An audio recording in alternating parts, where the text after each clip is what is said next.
Oggi ti aiuto a ingrandire il tuo vocabolario, insegnandoti delle alternative per delle parole che sicuramente usi tutto il tempo in italiano. Ciao a tutti e benvenuti a un nuovo video. Io sono Stefano e sono un insegnante di italiano per stranieri. Oggi voglio insegnarti nuovo vocabolario per non dire sempre le stesse cose in italiano e anche per rendere il tuo italiano un po' più naturale, più autentico. È molto semplice. Iniziamo dalla prima alternativa. Sicuramente se qualcosa è molto grande, tu puoi dire che è molto grande. Funziona, è perfetto, usatissimo. Ma abbiamo anche un'alternativa, forse due alternative a molto grande. Possiamo dire enorme, enorme o gigantesco.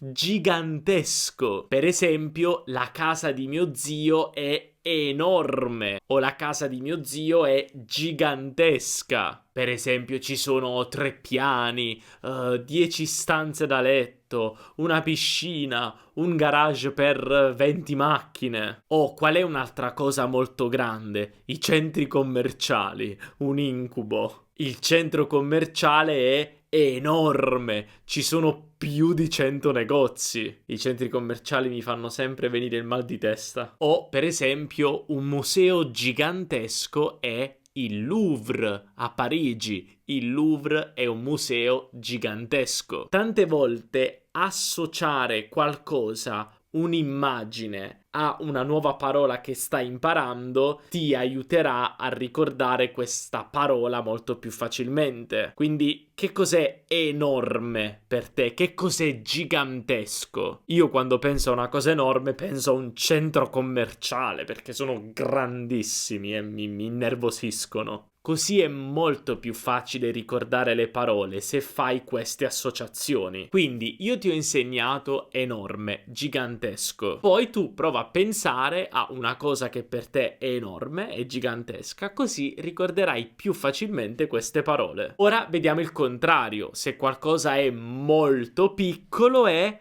minuscolo. Minuscolo. Beh, per esempio, quando vivevo a Milano, vivevo in un appartamento minuscolo, perché era piccolo piccolo. Oppure il bagno di casa mia è minuscolo, perché è piccolo piccolo. Se invece qualcosa è molto largo, possiamo dire che è ampio. Ampio. Per esempio, una stanza può essere molto ampia, cioè c'è molto spazio. Oppure la strada può essere molto ampia, ci passano anche i camion. O possiamo dire c'è un parcheggio molto ampio sotto casa mia. E il contrario, qualcosa che invece è molto stretto, beh, possiamo dire che è angusto. Angusto. Per esempio un corridoio può essere angusto, che quasi ci fa mancare l'aria. O possiamo dire l'ascensore del mio condominio è angusto,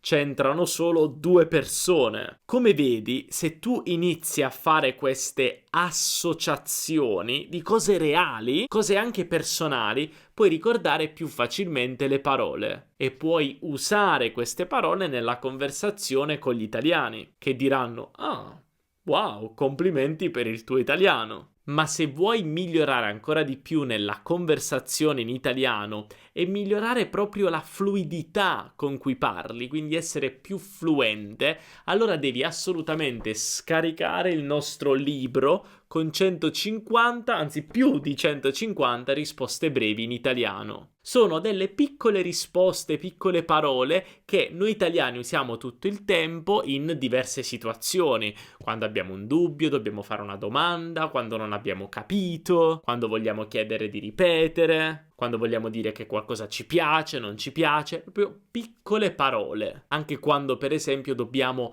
pensare, prenderci un po' di tempo per pensare a una risposta. Insomma, troverai tantissime risposte brevi, organizzate per argomento, con tanti esempi, ti piacerà davvero tantissimo. E puoi scaricarlo subito scannerizzando il QR code che vedi qui sullo schermo o cliccando sul link qui sotto in descrizione. Inserisci il tuo nome, la tua email e il tuo livello e ti invieremo questo fantastico libro con più di 150 risposte brevi in italiano. E ora andiamo avanti con qualcosa che è molto caldo. Beh, abbiamo diverse opzioni. Possiamo dire che è bollente, come l'acqua che bolle, no? È molto calda. O anche se vogliamo andare oltre, possiamo dire rovente. Per esempio, attento, la zuppa è bollente, soffiaci un po' sopra. Soffiaci. Perché la zuppa è bollente. Ora è facile, no? Ricordare bollente, perché sto immaginando una zuppa. O anche dopo ore al sole, il sedile della macchina, cioè dove ci sediamo nella macchina, è rovente, è molto caldo. O qual è una cosa rovente quando andiamo al mare? La sabbia, perché la sabbia può diventare molto calda. La sabbia è rovente, non riesco a camminare a piedi scalzi. Ma noi italiani, per dire che qualcosa è molto caldo e rovente, usiamo anche un verbo, il verbo scottare. Infatti posso dire che la zuppa scotta, cioè è bollente.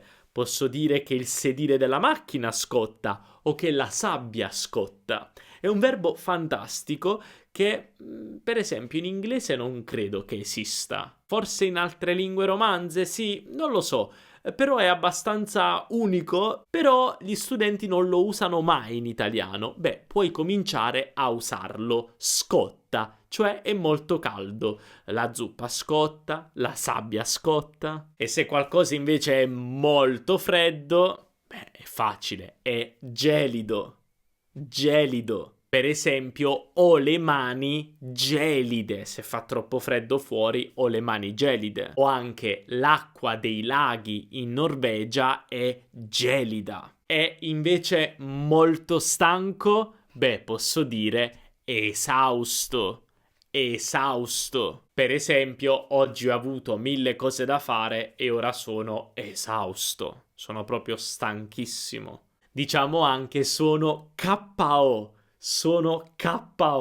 cioè proprio distrutto. Ecco, anche distrutto per dire che siamo molto stanchi. Vedi? Mi vengono nuove parole. E se sono molto spaventato, posso dire terrorizzato. Per esempio, sono terrorizzato dagli insetti. Mi fanno paura. Per esempio, io sono terrorizzato dai ragni. E se sono invece molto arrabbiato, beh, posso dire furioso.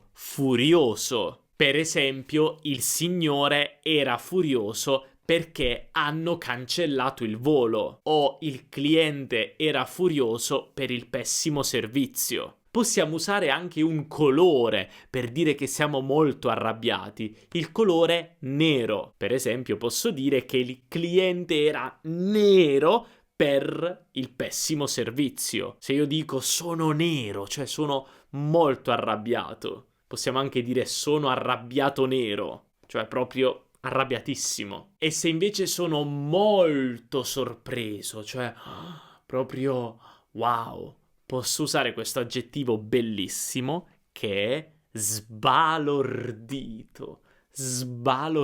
Mi piace tantissimo.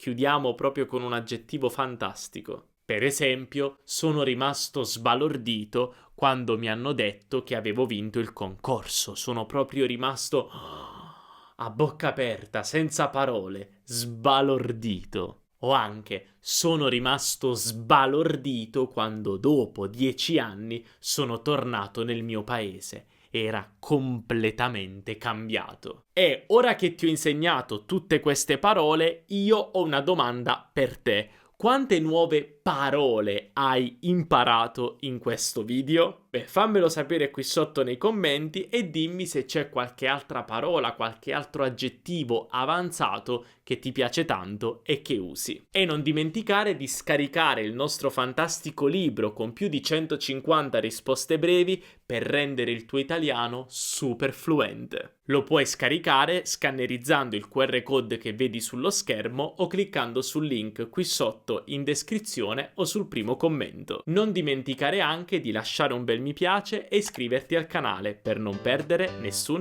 video futuro. Noi ci vediamo nella prossima lezione. Un abbraccio dall'Italia. Ciao!